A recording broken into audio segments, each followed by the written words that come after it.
ध्यान लगा रहे हो, माइंड को कंसंट्रेट कर रहे हो किसी पॉइंट पे, तो मेडिटेशन कैसे हुआ? वहां तो आप इफर्ट कर रहे हो ना, प्रयास कर रहे हो ना, तो मेडिटेशन को डेफिनेशन ही फुलफिल नहीं कर रहा है।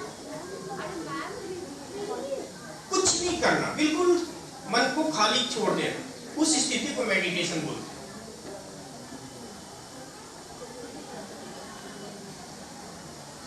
ठीक है? और मन का काम क्या है? थॉट जनरेट करना। माइंड का काम क्या है? थॉट जनरेट करना। आपने बहुत जगह लिखा हुआ देखा होगा ना कि you are the creator of your own destiny. कोई देखा है क्या? कभी इस बात को गौर करने का कोशिश किया कि आप अपने भाग्य को खुद विधाता कैसे हो? लिखा हुआ तो देखा आपने, बट कैसे? हाउ? आप अपने भाग्य को कैसे बना रहे हो? आप तो समझते हो कि भाग्य तो जन्म जन्मांतर का चीज है। कैसे? राइट। अब ये देखो कैसे साइकिल है।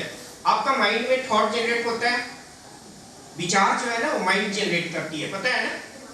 हर थॉट के बाद आपकी बॉडी में बायोकेमिकल सब्सटेंस, जिसको हार्मोन बोलते हैं, उसको सेक्रेशन होती है, और उस हार्मोन की वजह से आप बॉडी में डिटेक्टेबल फिजिकल रिस्पॉन्स आप अनुभव करते हो, जिसको सेंसेशन फीलिंग बोलते हैं। तो हर थॉट के बाद आपकी बॉडी में सेंसेशन फीलिंग होती है। सेंसेशन के बाद आपका एटीट्यूड फॉर्म होती है। आप कंटिन्यूअस कोई चीज को सोचते रहोगे ना कुछ दिनों तक, तो ऐसा आपकी एटीट्यूड हो जाएगा। एटीट्यूड बोले तो एटीट्यूड मींस व्हाट? हाँ, क्या?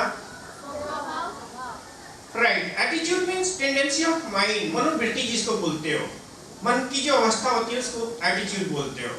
और जैसा आपकी एटीट्यूड रहेगा वैसा आप एक्शन करते हो, और कोई भी एक्शन कंटिन्यू 21 डेज कर लेते हो आपकी हैबिट बन जाती है, और कोई काम यदि 365 डेज कंटिन्यू कर लेते हो तो आपकी संस्कार बन जाती है, और संस्कार के बाद आपकी डेस्टिनी बनती है।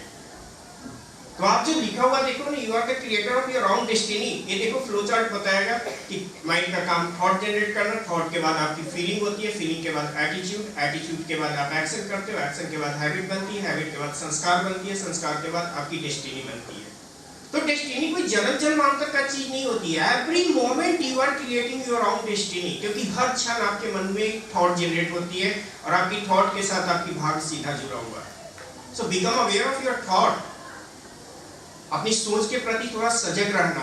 ऐसा नहीं कि मन में जो भी थॉट जनरेट हो रही है चलते रहने देना, उसको एग्जीक्यूट करना, ऐसा नहीं। अब कोई भी आदमी अपना भाग्य खराब बनाना चाहता है क्या? तो क्या वजह है कि माइंड में नेगेटिव थॉट जनरेट होती है? क्यों नहीं सिर्फ माइंड में पॉजिटिव थॉट जनरेट हो, ताकि आपकी जो डेस्टिनी हो वो अच्छा हो? इसके कारण क्या है?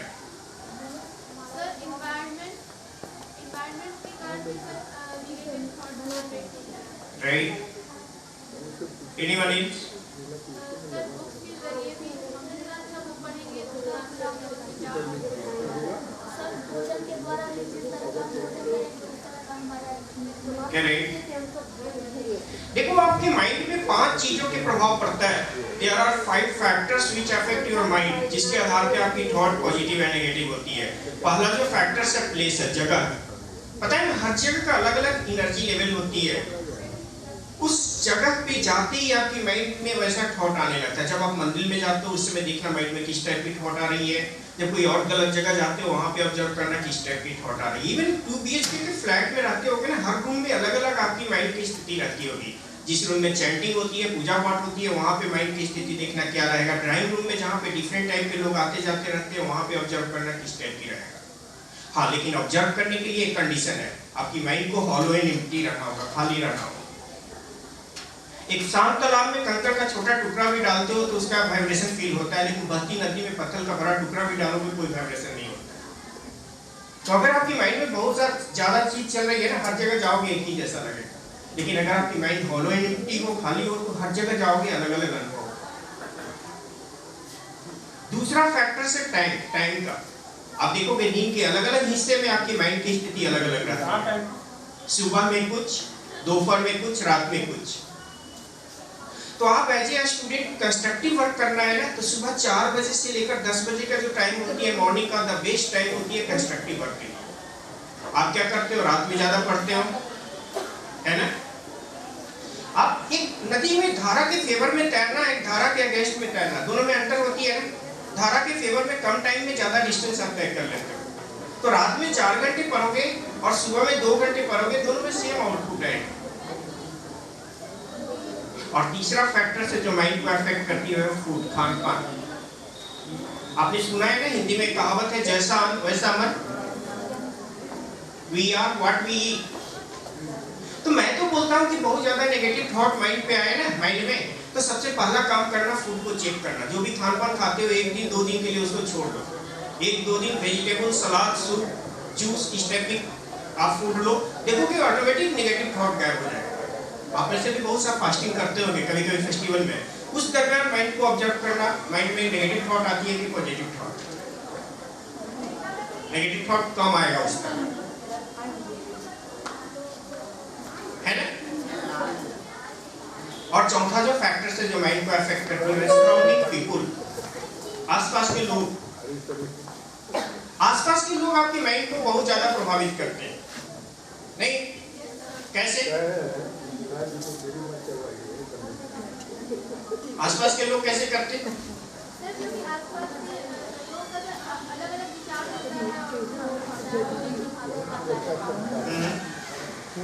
ये तो सही है कि आप और कंप्यूटर दोनों सेम प्रिंसिपल पे काम करते हैं, इनपुट प्रोसेस आउटपुट, ठीक है।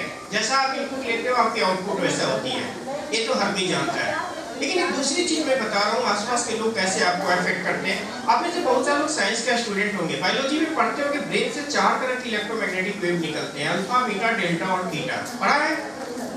अब ये पर्सन टू पर्सन वैरी करता है, आपकी नेचर, आपकी एटीट्यूड के अनुसार अलग अलग रेडिएशन दिखती है। वो दिखाई नहीं पड़ रहा है, लेकिन जो इलेक्ट्रोमैग्नेटिक वेव जो रेडिएट हो रहा है वो अगले आदमी को अफेक्ट करता है।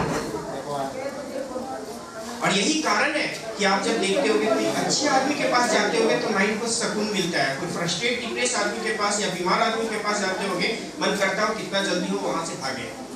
वो रेडिएशन अफेक्ट करता है। तो किसी भी आदमी के साथ 2-3 महीना रह जाओगे ना, दोनों का माइंड का सेटिंग एक जैसा हो जाता है, नहीं? अभी तो लोग बोलते हैं, नासा वाले इस पे खोज किए हैं कि सिर्फ माइंड ही नहीं, बॉडी भी एक जैसा हो जाता है। जैसे भाई बहन का जुड़वा, भाई बहन का होते हैं ना, शरीर का बनावट एक जैसा ऑलमोस्ट है, उस तरह से काफी लंबे समय तक एक आदमी के साथ रह जाओगे तो आंख, नाक, कान वगैरह का स्ट्रक्चर भी एक जैसा होने लगता है। थोड़ा पता लगा होगा, लेकिन इसमें भी देखो साइंस है। बहुत हस्बैंड वाइफ बहुत कम उम्र में शादी हो जाता है, तो लगता है जैसे दोनों का मुंह एक साथ। अब इसमें साइंस क्या है वो देखो, सारा स्ट्रक्चर मिलता है। और इसमें देखिए सर, मिल जाता है सर इसमें साइंस क्या है तो देखिए, your body is made up from millions of cells. पता है सारे लोगों को, अरबों खरब सेल से आपका शरीर बनी है। आप ये भी जानते होंगे कि हर क्षण पुराने सेल का डिस्ट्रक्शन होता है, नए सेल का फॉर्मेशन होता है, मालूम है? राइट। तो जो आपकी बॉडी में पुराने सेल का डिस्ट्रक्शन हुआ, वो डिसइंटीग्रेटेड सेल 70% सांस के द्वारा बाहर निकलते हैं। आपके जो बाजू में बैठे हुए हैं वो जो सांस इनहेल करेंगे तो सिर्फ ऑक्सीजन फिल्टर करके इनहेल करेंगे कि जो भी वायुमंडल में गैसेस है सब के सब इनहेल करेंगे। तो आपका जो छोड़ा हुआ सांस है उनके बॉडी में गया, आपका डिसइंटीग्रेटेड सेल उनके बॉडी में गया। राइट नाउ जो उनके बॉडी में सेल का फॉर्मेशन होगा उसमें कुछ गुण आपका सेल का आएगा कि नहीं आएगा? तो ये 1-2 हजारों लाखों करोड़ों होते होते एक ऑर्गन का शेप ले लेता है, लेकिन 10-20 साल में नहीं। उन्होंने रिसर्च वैसे हस्बैंड वाइफ पे किया था जो 60 या 70 ईयर से साथ रह रहे थे और उनका वर्किंग प्लेस और घर दोनों एक था, मतलब 24 घंटा में कम से कम 16-17 घंटा साथ काम करते थे, रहते थे वो।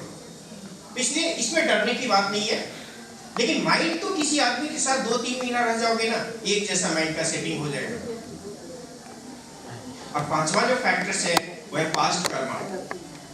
पीछे आपने जो भी काम किया काफी लंबे समय तक आपके माइंड को पिंच करती है। सपोज करो कि 2 महीना पहले कोई गलत काम किया, कोई नहीं देखा, कोई नहीं जानता, लेकिन अभी भी वो रह रहा के माइंड को पिंच करता है। बाकी फैक्टर्स को तो आप चेंज कर सकते हो, जो पहले वाले 4 फैक्टर्स है। 5वां जो फैक्टर्स है पास्ट कर्मा, उसको चेंज नहीं कर सकते। हाँ, उसके प्रभाव को आप कम कर सकते हो 4 चीजों के द्वारा। कौन-कौन? अवेयरनेस, कॉन्शसनेस, नॉलेज और मेडिटेशन। ये 4 चीजों के द्वारा पास्ट में जो बैड कर्मा उसके प्रभाव को आप कम कर सकते हो। ये 5 फैक्टर्स है जो आपके माइंड को अफेक्ट करता है, जिसके आधार पे आपकी थॉट नेगेटिव या पॉजिटिव होते हैं। तो चेक करना, अगर बहुत ज्यादा नेगेटिव थॉट माइंड में आया ना तो चेक करना कहाँ पे लैगिंग हो रही है। ओके।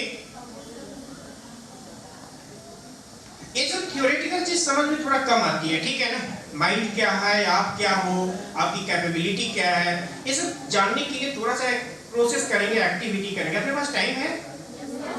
ओके। ये जो प्रोसेस करने जा रहे हैं हम लोग, ये बहुत ही पावरफुल प्रोसेस है, समझो ना। इस प्रोसेस का ऑब्जेक्टिव है आपकी माइंड एंड बॉडी के रिदम्स को नेचर के रिदम से सिंक्रोनाइज कर देना। पता है ना, हर चीज के दुनिया में, चाहे लिविंग या नॉन लिविंग ऑब्जेक्ट है, वो फिक्स फ्रीक्वेंसी पे वाइब्रेट करता है। आपने अपने माइंड को भी एक फिक्स फ्रीक्वेंसी पे सेट रखा, जैसी फ्रीक्वेंसी पे अपने माइंड को आपने सेट रखा है, पूरी दुनिया आपको ऐसे ही दिखाई देता है। अभी हम लोग जो प्रोसेस करने जा रहे हैं, उसका ऑब्जेक्टिव है आपकी माइंड का और आपके शरीर का, बॉडी का रिदम्स को, लय को प्रकृति के रिदम से सिंक्रोनाइज कर दें। जैसे ही आपकी माइंड और बॉडी का रिदम प्रकृति के रिदम से सिंक्रोनाइज हो जाता है, फिर सारा चीज फेवर में होने लगता है। आपकी चेहरे पे दिव्यता, आंखों में तेजी आ जाती है, ठीक है। दूसरा, ये तकरीबन 30-35 मिनट का प्रोसेस है। अपने पास टाइम है ना? हाँ, ये लाइफ ट्रांसफॉर्मिंग प्रोसेस है। एक बार भी अगर कर लोगे ना, तो आपको पता चलेगा क्या इसका बेनिफिट होगा, आप खुद इसको बारे में बता सकते हो। इसमें करना क्या होगा, तो देखो, माइंड की बात जहां तक आती है, तो माइंड का कोई फिजिकल शेप तो है नहीं।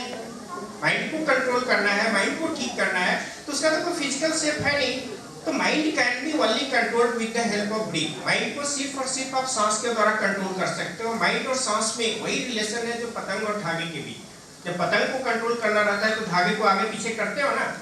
तो माइंड की जब बात आती है, तो माइंड के लिए थोड़ा सा पहले ब्रीदिंग एक्सरसाइज एक करूंगा। ब्रीदिंग एक्सरसाइज के बाद में एक मैं दूसरा प्रोसेस कराऊंगा। जो भी आप में नेगेटिविटी है, जो भी टॉक्सिन है, जन्म से लेकर अभी तक, उसको सबको सफाई करना है। अब बोलो कि वहां तो साबुन पानी तो जा नहीं सकता है, तो उसके लिए प्रकृति का नियम है, कुदरत की कानून है, लॉ ऑफ नेचर, उसका मैं हेल्प लेता हूँ। वो लॉ ऑफ नेचर क्या है? Wherever your attention goes, energy flows and things happen.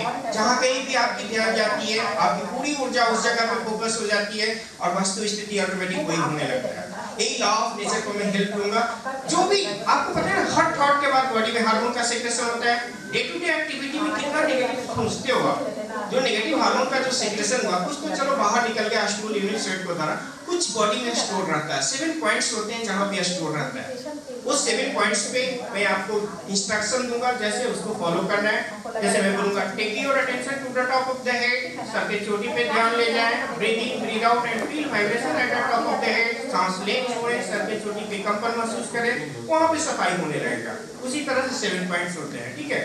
और वो जब टॉक्सिन चरम जन्मांतर के जब बाहर निकल जाएगा ना, तो बिल्कुल हॉलो एंड एम्प्टी, खाली महसूस करोगे।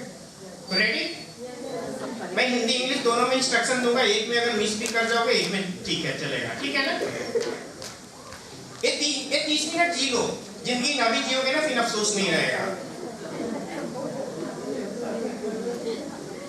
ये पानी मेरा है, चेंज करवा देना।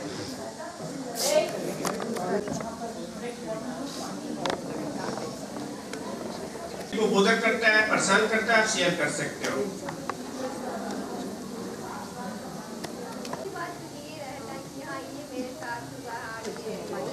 देखो ये सिम्टम्स है। जब आपका एनर्जी का लेवल लो रहेगा ना, तो माइंड पास्ट में या फ्यूचर में रहेगा, प्रेजेंट में दिस मोमेंट में नहीं टिकेगा।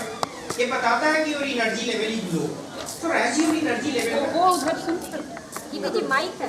पानी ठीक है। प्रोसेस क्वेश्चन आंसर सेशन बाद में कर लेंगे हम लोग, कोई दिक्कत?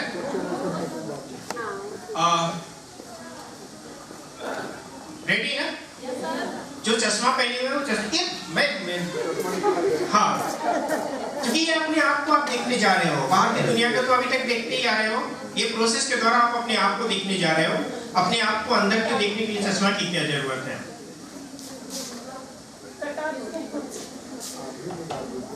हाँ चल, मैं भी निकाल देता हूँ। मैं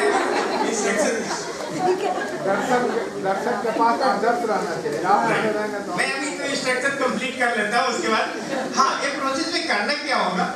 मैं शुरू में बोला कि एक ब्रीदिंग एक्सरसाइज करना होगा, सांस लेना छोड़ना होगा, ठीक है। अब बोलोगे आप कि अब मैं तो सांस अभी भी ले रहा हूँ, छोड़ रहा हूँ।